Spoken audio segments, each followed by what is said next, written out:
Conselho Monetário Nacional e Conselho Federal de Contabilidade, que transformou isso em norma, em regra, em lei. Simplesmente pegou o que esse grupo fez e colocou dentro das suas resoluções. Se você entrar hoje nas normas brasileiras de contabilidade, você vê que cada norma tem um CPC, escrito CPC número tal. Foi copia e cola, foi uma brincadeira fazer norma aqui no Brasil, né? Você só copiava e ia colocando para cada assunto, já estava pronto. Aqui eu já falei, né? Traduziram mais de 3.000 páginas, né, do IFRS original, o Comitê de Pronunciamentos Contábeis, e aí aconteceu algo terrível para o pessoal da contabilidade.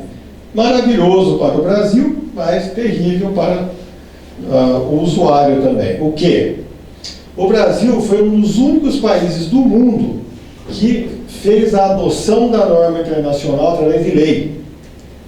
Na maioria dos países do mundo, você pode optar, tem formas de opção para você adotar ou não o padrão internacional. Aqui no Brasil, não. Nós temos aqui, na porrada, né? Nós temos o quê? Chegou aqui no caso, nós tivemos aqui, em 2007, nós tivemos a Lei 11.638. O que ela fez? A Lei 11.638, ela veio e alterou dentro da Lei das Sociedades Anônimas, da Lei 6.404, ela alterou aquele pedacinho que trata sobre o lucro, que trata quais são as demonstrações financeiras e como se apura o lucro. O que ela fez? Ela trouxe ali para dentro da 6.404, dizendo que agora você utiliza o padrão IFRS, o padrão lá do IASB, que é o padrão internacional. A contabilidade brasileira passa a ser, a partir de 1 de janeiro de 2008, né, porque em 2007 chegou a lei, 1 de janeiro de 2008, no Brasil chegou o novo padrão contábil, que agora não é mais novo, mas chegou o padrão contábil internacional. Então aquela contabilidade de 30 anos, desde lá de 76 até 2007, era uma. De janeiro de 2008 para frente é outra. 30 anos depois tivemos uma mudança conceitual radical.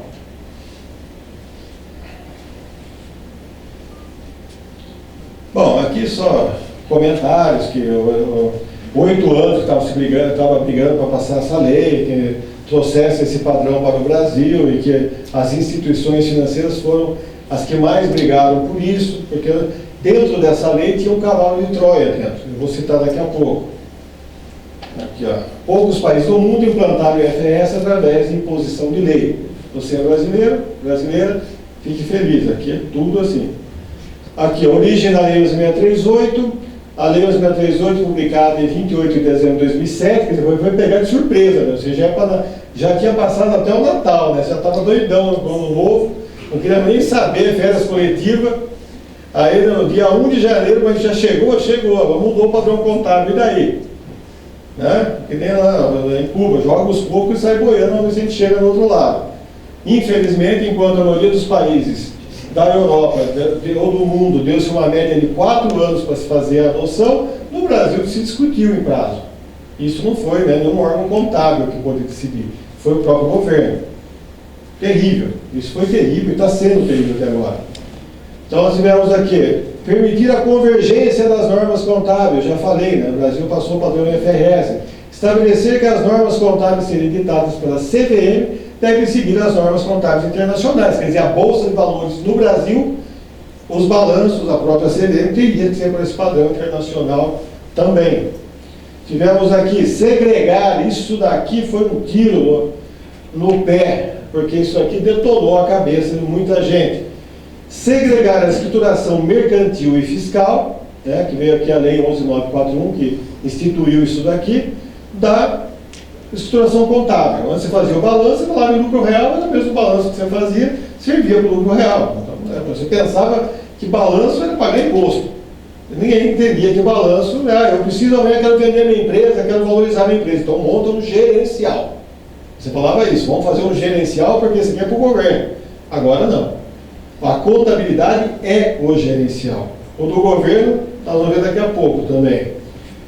Criar o conceito de empresa de grande porte. Então, antes de eu entrar nessa particularidade aqui em cima, vamos falar um pouco do que é a empresa de grande porte, de uma forma muito rápida também, mas a empresa de grande porte foi um cavalo de Troia que veio dentro da lei aí que trouxe a obrigatoriedade da implantação das normas internacionais no Brasil. Então nós tivemos o quê? O Brasil passa a adotar o padrão IFRS, está aqui a sigla dele, né, a tradução, em inglês, né, nem a tradução, em inglês o que é, utilizadas em mais de 100 países, com isso incentiva o capital produtivo, os ingressos estrangeiros, pois estabelece mais transparência e segurança das suas operações. Ou seja, o governo não tinha mais como. O Lula havia prometido que a adoção seria no final de 2008 para implantar em 2009. Chegou um ano antes do que ele falou. Porque não foi nem ele, não posso nem xingar o Lula, porque não foi nem ele que fez. Né? Foi realmente o IOSCO, esses organismos internacionais que realmente ditam a regra, eles determinaram, olha, agora vocês vão ter que adotar e fim de papo. Vamos voltar aqui um pouco. Aqui também, eu vou falar do cavalo eleitoral, mas tem paciência.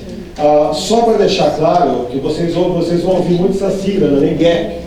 E GAP, uma vez eu tive uma faculdade, um aluno falou assim, olha, BR GAP, então nós estamos falando que é o padrão americano no Brasil. Eu falei, não, vamos traduzir.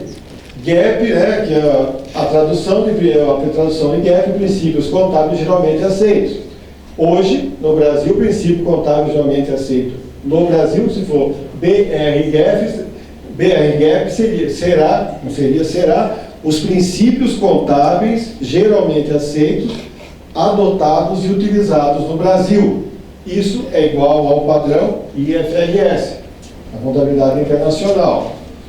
Ok? Aqui eu cito esse material aqui dizendo o seguinte, que o IFRS ele busca obedecer princípios e não regras. As regras elas podem ser aí, burladas, elas podem ser aí, uma série de formas aí, elas podem ser enganadas. Regras tem piso, tem teto. Regras, você tem um procedimento engessado, o julgamento já não. Quando você busca o princípio, um princípio, você diz, quando você determina um princípio, não interessa que regra você vai, quantas regras possam ter, mas o que vale é o princípio que você estabeleceu. Só que o princípio, ele, ao mesmo tempo que ele é uma das maiores características, maiores vantagens desse padrão internacional, ele também tem que tomar muito cuidado, que você pode também detonar a contabilidade ou passar a viver no mundo de faz de conta, porque o princípio, ele determina como deve ser. Eu vou citar alguns aí depois. Como deveria ser, só que ele vai depender do julgamento do profissional. Ele vai dizer, olha, você tem que determinar a vida útil de um bem. Então, o princípio, você tem um princípio. Ele tem que, o bem vai ter que ter durabilidade, ele tem que ter um valor de reposição, tem que ter vida útil. Você sabe, que não deixa de ser um tipo de uma regra, mas no caso ele estabelece o princípio de tudo que deveria ser visto. Quem vai determinar a vida útil do bem? No caso, a empresa. Aquele que está fazendo a avaliação do bem. O contador vai registrar. Se ele não concordar, ele não pode registrar. Normalmente não é ele que faz a avaliação, porque ele não tem condições de ir lá entender se a máquina vai durar 5, 10 anos. Tem que ser alguém que entenda, tem um laudo inicialmente, ou alguém que possa emitir isso. Alguém que tenha conhecimento, nós temos até CPC para isso, que explica como que se faz essa avaliação. Moral da história. Se por acaso o julgamento que se faz, se tiver 10 pessoas fazendo aquela avaliação, teremos 10 julgamentos diferentes. Então o julgamento, ele é subjetivo, então isso cria, né, uma particularidade no IFRS que ela é fantástica quando o julgamento é responsável. É chamado de subjetividade responsável, quando há realmente seriedade. Quando a pessoa quiser distorcer o número, meu filho, você pode colocar até um método contábil que o Papa instaure no Brasil, que alguém vai sacanear. Mas ele abre essa margem, né? Porque alguém pode ir lá e assinar em cruz em alguma coisa muito absurda. Exemplo, fiquei sabendo, é uma empresa que depreciou um imóvel por 100 anos. Estavam discutindo quem foi o louco que fez isso, porque não é possível. Eles queriam lá jogar o índice de depreciação lá embaixo, alguém assinou. Disse que foi subjetivo, ele seguiu as normas, mas os princípios, mas ele foi o julgamento dele, né? Pelo amor de Deus, né? Então, também não vamos chutar o pau da barraca. Eles vão ver qual auditor que assinou em cruz, eles teve um auditor que assinou, e não era empresa pequena da auditoria. Então você vê que ainda, né, nós vamos passar por um processo de adaptação. Não é fácil. Os princípios estão revestidos de universalidade, generalidade, elementos que caracterizam o conhecimento científico. Ou seja, o princípio é uma regra, é uma fórmula, né? É uma base teórica, né? Justamente com a certeza, método, a busca, causas primeiras. As normas emanam dos princípios. Só pode emitir uma norma se ela estiver dentro do princípio. Você vai lá na igreja, você vai querer que tenha normas de conduta. Não está dentro dos princípios daquela religião, daquela seita, daquele segmento. Então, as normas emanam dos princípios, senão não faz sentido. Normas são mutáveis, princípios são imutáveis, já citei. O IFRS impõe uma importante transformação no comportamento cultural aos administradores. Porque agora nós temos um problema sério. O administrador, ele é quem responde primeiramente pelos atos ou pelos números.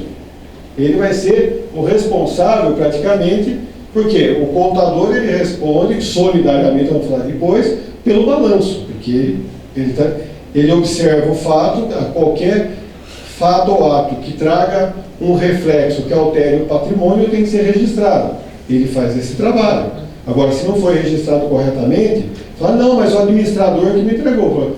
Eu estava, acho que em Gramado, na época lá, estavam os analistas da Pricewaterhouse falando lá no Conselho Federal, lá, um evento do Conselho Federal, ele disse assim, olha, nós temos profissionais estatísticos para fazerem cálculos sofisticados para as empresas. Só que tem uma coisa, na hora que ele entrega esse cálculo, o contador tem que lançar. Se o contador não concordar, jogou o seu dinheiro fora. O cara pode ser da NASA, mas aquilo que ele fez não serve para nada. Porque quem vai assinar é o contador e o administrador. O administrador responde primeiro e depois o contador é solidário até com os bens dele também, pelo que ele assinou. Então a moral da história aqui é que nós temos aqui uma mudança cultural, até de fazer contabilidade para o governo. Você passar a fazer uma contabilidade gerencial, mexe com a cabeça do empresário e está mexendo, né? O que influenciará todas as instâncias geradoras de informação para a contabilidade. Contabilidade, ela registra, ela não cria. Ela não toma decisão, ela apenas registra. Só que ela domina uma técnica muito complexa em que ela tem que orientar como que se vão, né, fornecer esses números para ela. E isso hoje está sendo um karma para a profissão.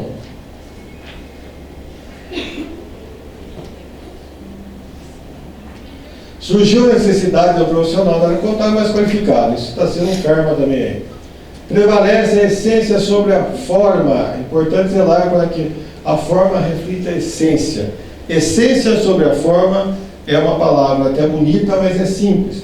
Pega um cachorro, eu escrevo nele, dou um documento para você dizendo que você comprou um gato.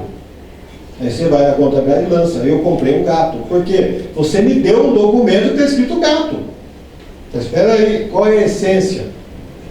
Um dia eu estava discutindo com um profissional lá em São Paulo, ele falou, não, mas porque está em tal lugar, ele tem que ser considerado como sendo. Eu falei, então tá legal, você sai daqui, entra, um senhor, você entra no banheiro das mulheres e eu vou passar a dizer que você virou mulher. Porque você está posicionando-se num outro local.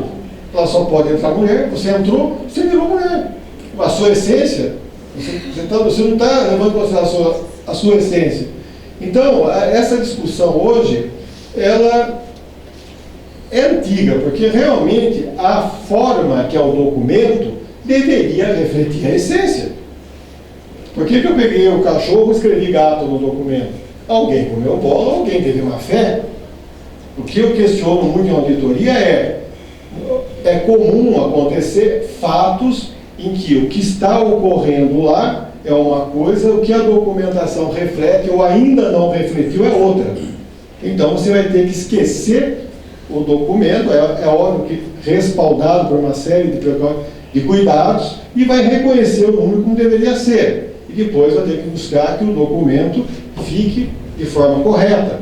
Só que, muitas vezes, as pessoas só lançam o que está no documento, porque é o que era antes. Você falava em padrão fiscal, você seguia o que o regulamento do imposto de renda determinava. Você teria que ter documento para tudo.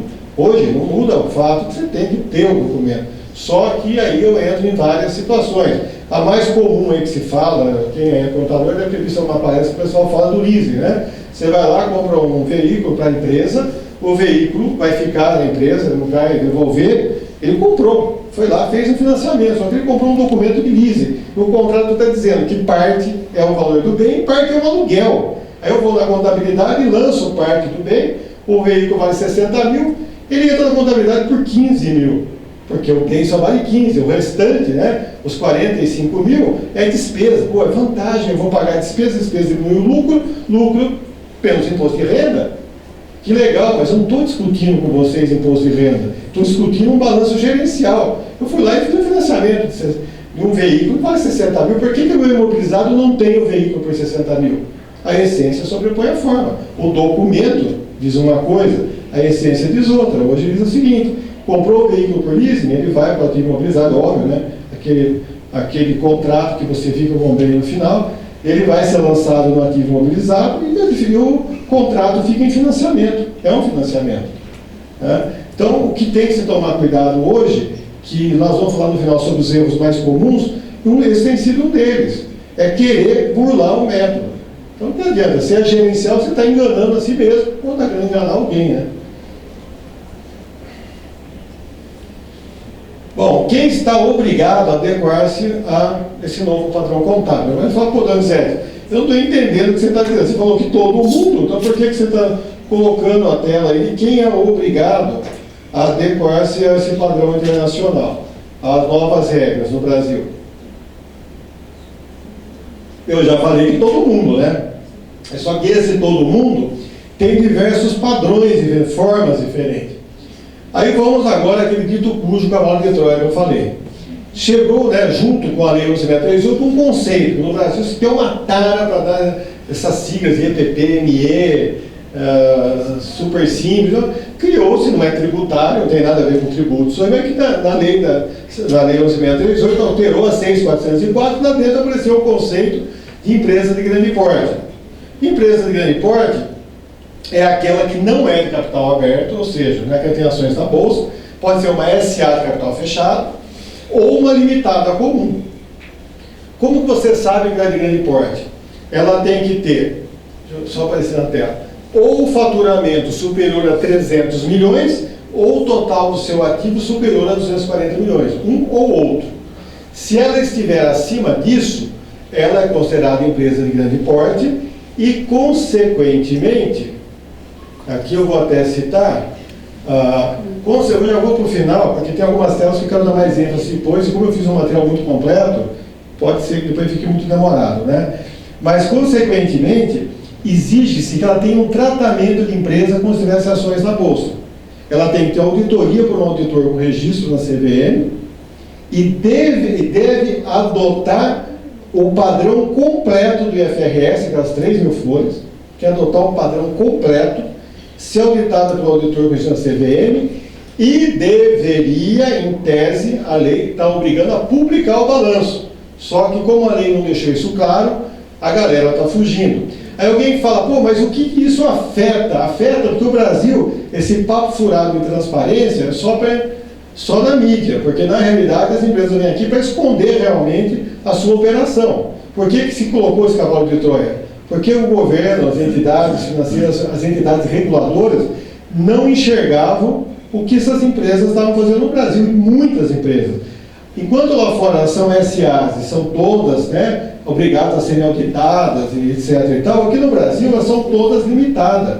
Eu trabalhei na Bosch é limitada, Siemens é limitada, você tem aqui Firestone, Coca-Cola, General Motors, Rede Globo, Skin Carioca, Casa Bahia, Microsoft, Motorola, Nestlé, Rodia, Shell, tudo é limitada. Por quê? Ninguém quer que o governo, até chegar essa lei, só era visto pelo governo quem era SA de capital aberto. Era visto pelo governo. Fora isso, ele entregava a parte fiscal, essas coisas aí tributárias, mas em termos de mercado, em termos de regular essa concorrência, uma série de fatores, era um verdadeiro paraísão aqui. Ninguém vinha aqui para demonstrar os números. Tanto que eu dou um exemplo prático. Quando entrou essa nova regra, foi uma enxurrada de empresas, tanto que o trabalho na área da auditoria multiplicou por 10. Nós estamos vendo as grandes empresas estão pegando gente aposentada. Né? Nós aí que nós estamos no mercado de trabalhar com as empresas, né, médias, nós começamos a atender essas empresas, porque estavam tendo, né, no mercado, pegamos algumas grandes. Aí quando você chegava para auditar, você notava que ela não tinha condições de ser auditada, porque era obrigado. E sabe o que elas dançavam? Porque como elas tinham faturamento acima de 10 milhões, elas tinham relações com bancos, com alguma coisa que, se ela entregasse o balanço, iria comprometer, porque quem está do outro lado sabe que ela teria que entregar um relatório de auditoria, de auditor com registro na CVM, que não é brincadeira, é muito burocratizado e controlado. E moral da história, na hora que você passasse a caneta mostrando tudo que ela deixou de fazer, o que ela fazia, ela ia se expor. Então foi um karma, foi um horror. Isso daí realmente deu uma... Acho que começou a moralizar. O que veio o SPED lá, que nós odiamos, que trouxe 1 milhão de obrigações para nós, aí, que é maravilhoso para fins que deveria ter, mas hoje ainda não é para a área fiscal, isso veio para as empresas de grande porte, a mesma coisa. Elas passaram a ter que expor os problemas delas, porque elas passaram a ser auditadas. A empresa estava insolvente aí e na boa no mercado. E aí veio uma sacanagem, porque vem o quê? Você tem uma empresa que é de capital aberto, vou dar um exemplo aí no ramo de supermercados, Pão de Açúcar. Pão de Açúcar é de capital aberto. Ela tem ações na bolsa, não tem como, ela publica, o FRS dela é completo, também tudo, e ela publica para todo mundo ver, a concorrência vê o balanço dela, as demonstrações contábeis. 2 concorrentes que caíram na rede, que não são SAs de capital aberto, o Grupo Walmart, e temos também o Grupo Carrefour. Esses caíram na rede, eles têm que ser auditados, etc. e tal. Só que eles fazem parte do bolo que não quis publicar o balanço.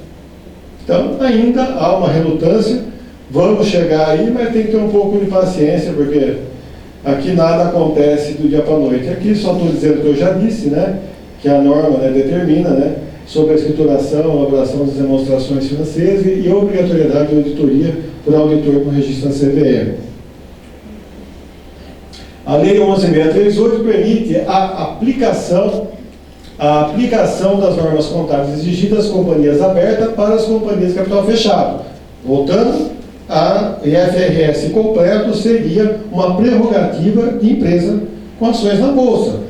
Aí ela diz o quê? A partir do momento que a empresa é de grande porte, ela passa a ter o mesmo tratamento que uma empresa com ações na Bolsa. Não quer dizer que ela tem ações na Bolsa. Tem nada a ver. Uma limitada não pode com ação na Bolsa porque ela é limitada. Mas o tratamento dela em relação a prestação de contas é igual. Então, não adianta muito. Aí nós tivemos o quê? O surgimento da empresa de pequeno e médio porte. Ou seja, nós temos empresas que não têm faturamento até 300 milhões. Ou acima de 300 milhões. Não temos empresas que não têm faturamento acima de 300 milhões. O que eu faço? Eu vou adotar um padrão contábil de monstro daquele.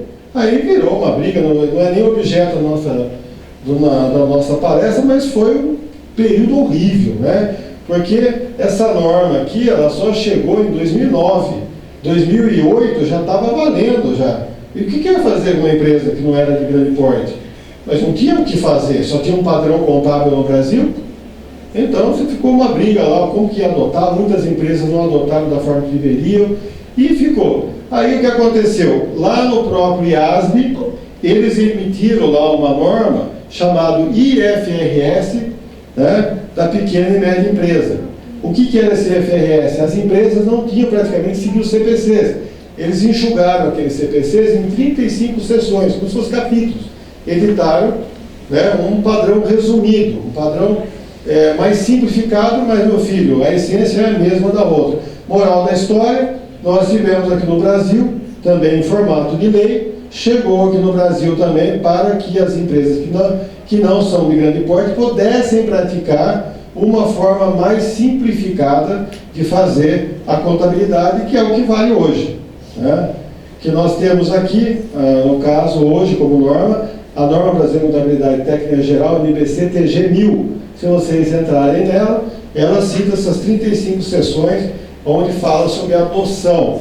Isso envolve aí uma série de detalhes que pouca empresa hoje utiliza.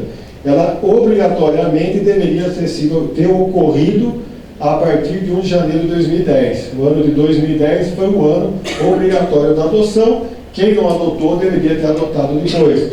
E a adoção envolve, chamado termo de conformidade. Você tem que demonstrar em nota explicativa o padrão antes da adoção e o padrão depois da adoção, quais contas do balanço, grupos do balanço sofreram impacto pela adoção. Isso você quase não vê por aí. Pouca gente parou, achou que era só mudar o plano de conta e já estava feito. Então teria que fazer isso, tem que ter o termo de conformidade dentro das notas explicativas, e aí teria que ter feito a adoção. Aqui eu falo quem pode adotar, no caso vai ser uma SA, não vai ser uma empresa de grande porte, e no caso são empresas que editam, ou fazem balanço para o usuário, interno, externo e geral.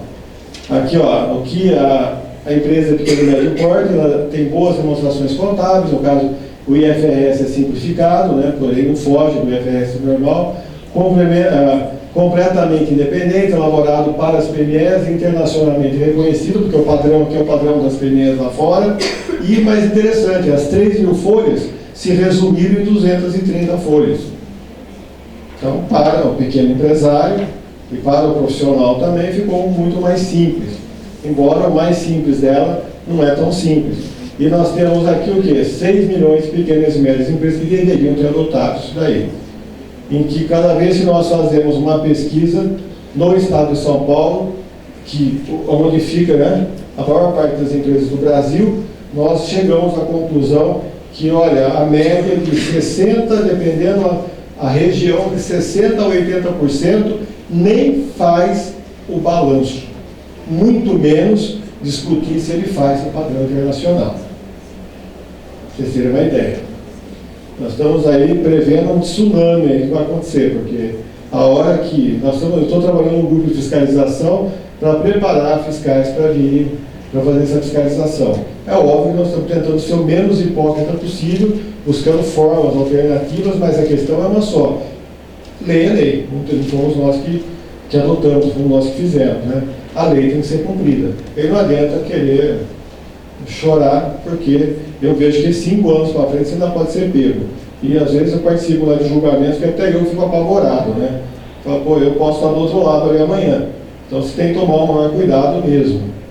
Bom, aqui é um resuminho, que é legal, eu já deixei até com meus alunos, o seguinte, para você entender hoje tudo que nós falamos se a sua empresa é uma companhia, uma SA de capital aberto, ela usa o IFRS completo aqui no Brasil, e se ela tiver ações para fora do Brasil, é o IFRS no padrão lá de fora, original. Mas aqui dentro é o padrão completo. Se a empresa não tem bolsa, não tem ações na bolsa, mas ela é de grande porte, tem faturamento acima de 200 milhões, ativos superiores a 240 milhões, ela pode ser uma SA de capital fechado ou uma limitada, ela, por ter esse faturamento, esse ativo, ela é considerada de grande porte e tem o mesmo tratamento. Ela usa o IFRS completo também, aqui no Brasil. Se ela não é de grande porte, por tabela deveria ser de pequeno e médio porte. Aí nós temos o quê? Que foi essa resolução que trouxe nesse padrão do Brasil, a 1255, e nós temos aqui a NBC-TG1000, que tem esse padrão resumido. Recentemente, saiu uma outra norma chamada, dentro dessa daqui, dentro dessa saiu uma subnorma aqui dentro, chamada IGT-1000. Ela diz o quê? Olha, se a empresa ela tem um faturamento até 3 milhões e 600, é uma pequeninha, é uma empresa pequena mesmo, porque dentro desse conceito econômico é considerado pequena, pode ir de R$100 por mês até 3 milhões e 600. O que acontece? Ela é obrigada a usar esse padrão aqui, NBC-TG1000, as 230 folhas, só que ela fica, vamos dizer assim, isenta de entregar uma série de coisas. Ela não precisa fazer o fluxo de caixa, ela só tem que fazer lá o balanço, a DRE, a contabilidade, tem algumas coisinhas nela que foram também isentadas, mas em via de regra não foge a esse padrão aqui. Não é que tem um terceiro padrão, não, é o mesmo. Só tem algumas isenções lá para facilitar mais a vida do pequeno empresário. A gente brinca e fala, pô, mas o cara chegou num balanço nesse padrão para emitir aquele demonstrativo em 5 minutos, até no sistema faz. Mas algumas vantagens aqui tem, né? E aqui o Conselho Federal de Contabilidade editou, né, uma resolução também, dizer, olha, se você não é empresa de capital aberto, não é de grande porte, não é de pequeno e médio porte, se por acaso você cair em alguma situação que você queira escapar, ele determinou aqui, através dessa resolução, né, que aqui no caso, que aborda, eu não coloquei, desculpe, eu não coloquei. Normalmente eu coloco as resoluções seguidas, que eu coloquei, estava explodindo de tela.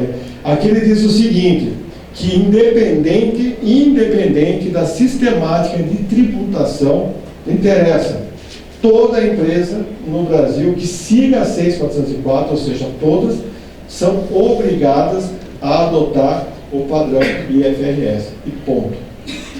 Aí você que veja em qual que você vai enquadrar. Ok? Aqui vem o quê? Esse comunicado técnico CT0 que aborda os ajustes das novas práticas contábeis adotadas no Brasil. Aqui nós tivemos praticamente aqui falar um pouco, e que não é muito foco, mas é interessante dizer, o que causou a maldição no Brasil, que é chamado o quê? Por que nós temos duas contabilidades hoje no Brasil? A contabilidade é uma só, que é essa daí, internacional, só que você tem que fazer uma outra contabilidade para fins tributários, para quem é lucro real. Por quê?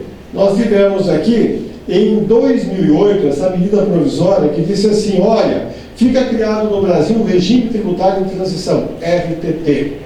Para quem não é meu aluno aí, eu vou dizer o seguinte, RTT, o que era? Simplesmente esse palavrão era dizer o seguinte, olha, a Lei 6.404, eu vou até chegar nela aqui, a Lei 6.404, agora que eu chegar na tela a gente passa rápido. A Lei 6.404, ela é a base teórica, a base legal para o regulamento de imposto de renda achar o lucro.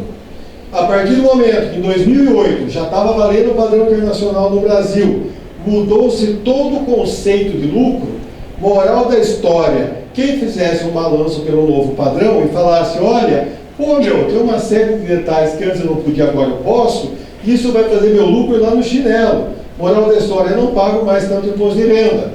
E a Receita Federal, quem não se pronunciou sobre a mudança foi a própria Receita Federal, ela não se pronunciou.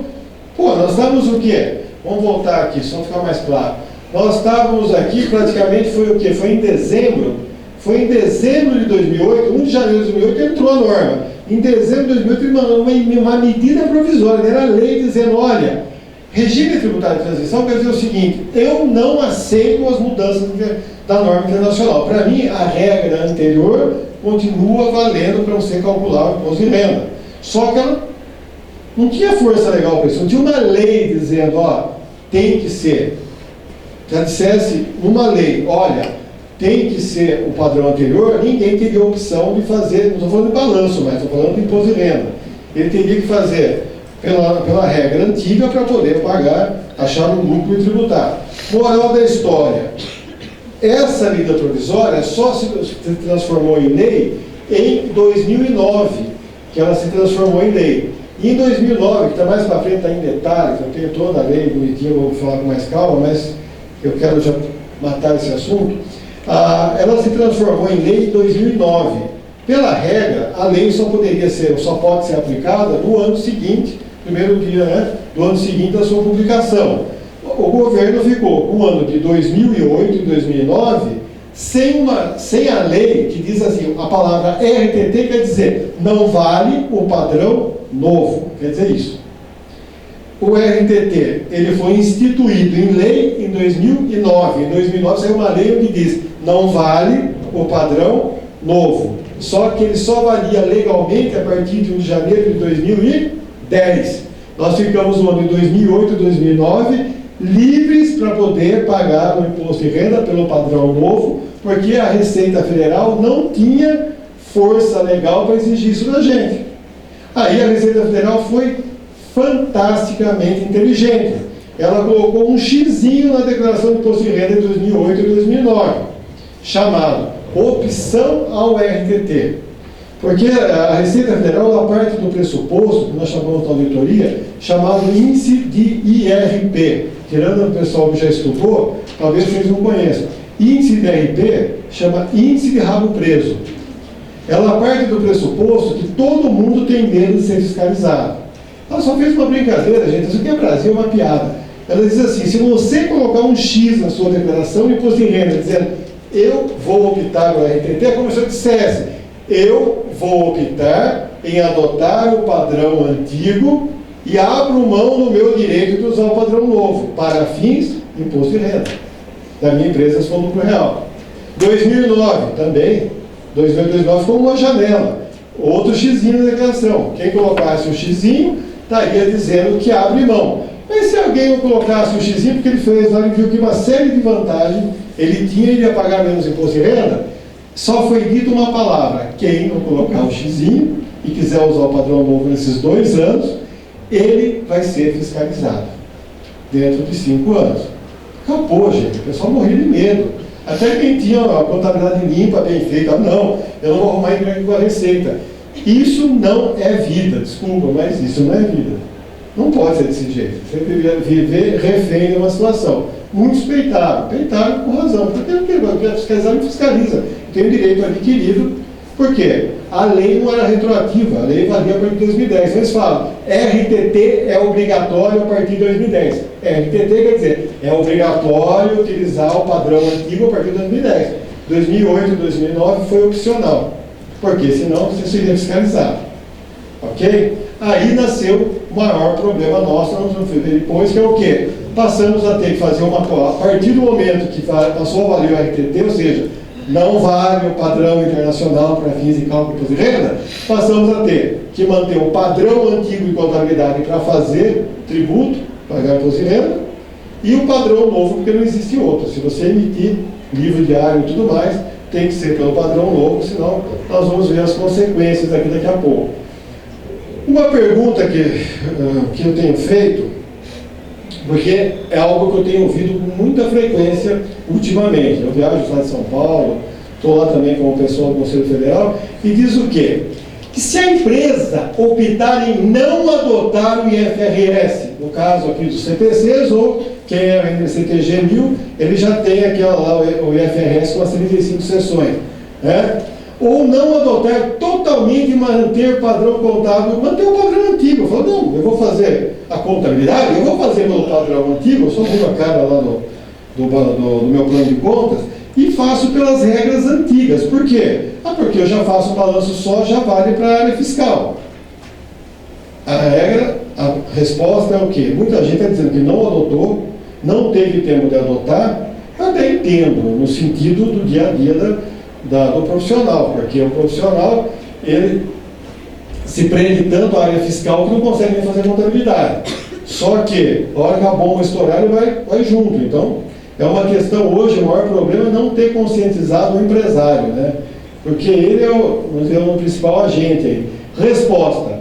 A contabilidade é obrigatória para todas as empresas. Isso não é ponto de vista do Donizete, não. Tá? Isso aqui é norma, é regra. Perante, olha aqui, o novo Código Civil Brasileiro determina isso. O INSS também exige isso, quando ele fiscaliza. Lei da falência. Se houver falência de uma empresa aberta pela junta comercial, empresa aberta pelo cartório não tem falência. Se uma empresa aberta pela junta comercial for à falência e não tiver a escrituração contábil, é crime falimentar, é estelionato, é cadeia, não tem nem direito à falência, não existe falência. Só vai ter falência se, até a recuperação da falência não tem direito, se tiver escrituração contábil, e a escrituração contábil tem que ser aceita. Então, se ela não obedecer os padrões, não tiver correto, ela é invalidada. E aí o bicho pega. Então, não brinquem com isso, porque eu trabalho com isso na prática mesmo, e já vi tudo isso na prática. É horrível. Quando você vê o dono lá de uma pequena empresa dizendo que alguém dizendo que ele vai ser preso porque ele não fez a contabilidade da empresa dele e a lojinha de peça faliu. Né? Então, eu já vi perito chegar para mim e falar, olha, O perito é o contador que trabalha com o juiz para olhar, para ver se ele tem um balanço, para dizer na peça do processo se vai, né, para o juiz ou não. Ele chega para o juiz, ó, não tem. Aí o juiz fala, não tem falência, vai ser executado, já emite todo o processo. Moral da história, você vai chegar lá para aquele senhor, que é uma senhora que tem uma loja pequena, dizer que ele está incorrendo num